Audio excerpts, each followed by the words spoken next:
Hi guys, welcome to Cinema Thinking Telugu. Here is the review of Mirai, one of the most anticipated Telugu movie in India. ఇంకా ఈ movie story విషయంలోకి వస్తే ఈ కథ అశోకుడి పాలనలో ప్రారంభమై ప్రస్తుత కాలంలో జరుగుతూ ఉంటుంది. కళింగ యుద్ధం తర్వాత సామ్రాట్ అశోకుడు పశ్చాత్తాపానికి లోనై తనలో దాగి ఉన్న దివ్య శక్తిని 9 గ్రంథాల్లో ఇముడింపజేస్తాడు. ఒక గ్రంథంలో ఒక శక్తి ఉంటుంది. వాటికి తరతరాలుగా 9 మంది యోధులు రక్షకులు ఉంటారు. మహావీర్ లామ, మంచు విష్ణు వాటిని పొందడానికి ఆ శక్తులను పొంది ప్రపంచాన్ని శాసించాలనుకుంటాడు.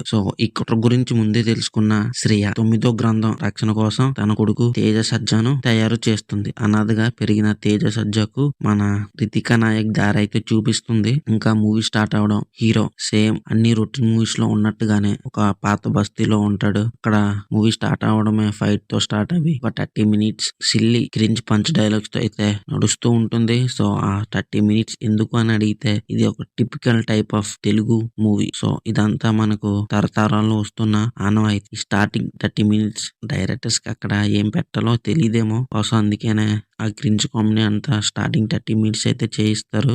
మూవీలో ఇన్వాల్వ్ అవ్వడానికి మనకి టైం అయితే పడుతుంది. ఇంకా ఈ మూవీ అంతా మెయిన్ ఎక్కువగా విఎఫ్ఎక్స్ ఉన్నాయని చెప్పాలి. కార్తికేయ 2లో కృష్ణుడి కంకణం కోసం హీరో బయలుదేరితే మిరాయిలో శ్రీరాముడి కోదండ కోసం వెతుకుతాడు. ఇంకా వీటి మధ్య జరిగే సీన్స్ మనకి గూస్ బంప్స్ అయితే తెప్పిస్తూ ఉంటాయి. మెయిన్లీ ఇంటర్వెల్ ముందు ఎపిసోడ్ అయితే హైలైట్ గా ఉంటుంది. ఒక ఫస్ట్ హాఫ్ అంతా మంచి బ్యాంక్ తో కంప్లీట్ అవుతుంది. సెకండ్ హాఫ్ లో కూడా ఓ 2-3 సీన్స్ అయితే అదిరిపోయాయి. మెయిన్లీ క్లైమాక్స్ లో రాముడు ఎపిసోడ్ అయితే హైలైట్ గా ఉంది. మెయిన్లీ ఫస్ట్ హాఫ్ తో పోలిస్తే సెకండ్ హాఫ్ కాస్త స్లోగా ఉందని చెప్పాలి.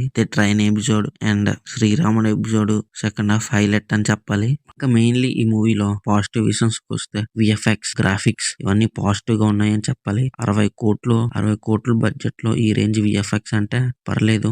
Better than Eagle and better than Hari Veeramallu. Teja Sajja characterisation కూడా చాలా బాగుంది. ఫస్ట్ హాఫ్ ఒకలాగా సెకండ్ హాఫ్ మరోలా ఉంటుంది అండ్ ఇంప్రూవ్ అవుతాడు. అది మెయిన్ హైలైట్ అని చెప్పాలి. అండ్ మెయిన్ గా మంచు మనోజ్ గారి యాక్టింగ్ కూడా అదిరిపోయింది. అతని క్యారెక్టరైజేషన్ కూడా చాలా బాగుంటుంది. మంచు మనోజ్ గారిని చాలా బ్యాడ్ ఎస్ విలన్ గా అయితే చూపించారు. కానీ క్లైమాక్స్ కి వచ్చేసరికి హీరో చాలా ఈజీగా చంపేస్తాడు. అది కొంచెం డిసప్పాయింట్ గా ఉంది. అండ్ రితికా నాయక్, శ్రేయ వీళ్ళందరూ బాగా నటించారు.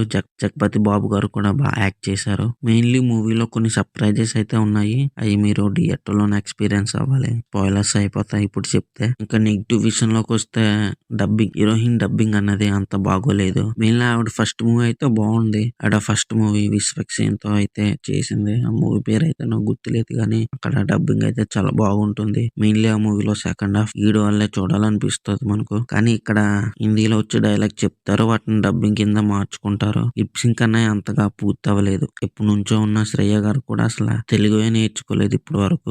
రీసెంట్ గా వచ్చిన హీరోయిన్స్ ఏం నేర్చుకుంటారులే. అండ్ ఇంకా విఎఫ్ఎక్స్ విషయంలోకి వస్తే కొంతమందికి విఎఫ్ఎక్స్ నచ్చుద్ది, ఇంకొంతమందికి అండ్ మెయిన్లీ కొన్ని గ్రాఫిక్స్ ఏఐ తో చేశారు.